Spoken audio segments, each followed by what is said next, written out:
I actually was doing merger and acquisition work, and my husband and I lived in Phoenix, and I worked in San Francisco. So I made the commute back and forth for about 5 years, had more frequent flyer points than I knew what I could possibly do with. So I was sitting in first class one night and sat by a guy who was in his late 80s, and he was an auctioneer, and he started telling me about the business, and a month later I went to auction school, and as soon as I got out I started my own company. I think what appealed to me about the auction business is that it is truly the oldest known industry, really. The ancient city of Babylon was sold at auction, and so it really seemed to me like an industry that could survive for 6,000 recorded years of history probably made a lot of sense to look into. And I began to investigate what was going on in the auction business. It was very mom, pa, multi-generational, family-oriented. And I thought that if someone brought some professionalism to it, that they could do very well in the business. And so it just seemed that there was a lot of opportunity in that business. And then, of course, things changed even more with the introduction of the Internet.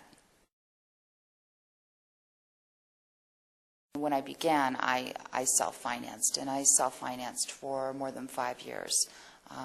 Really an extremely undercapitalized shoestring situation. And just sort of made it work as best as I could. Obviously, as we grew, we were able to obtain bank financing and things like that, but it is the classic entrepreneurial problem is that you have to be making money in order to get money, and if you don't have any, it's hard to get. Creating a company culture where customers are all treated the same, where everybody has a like mind towards what it is that the company's trying to accomplish, the goals, the vision that they all can see. That's probably the biggest challenge, is just getting everybody on board. And my company, we really have fostered a kind of wacky, zany environment. And so, we try to hire for that.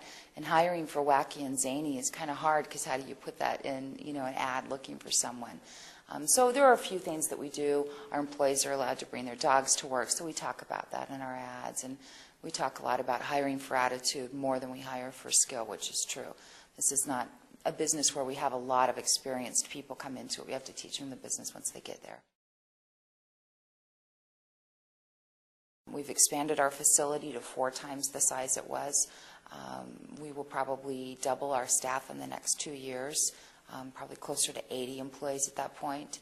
And we'll be working on finding a way to really bring technology into our business and really make technology create a community of customers for us.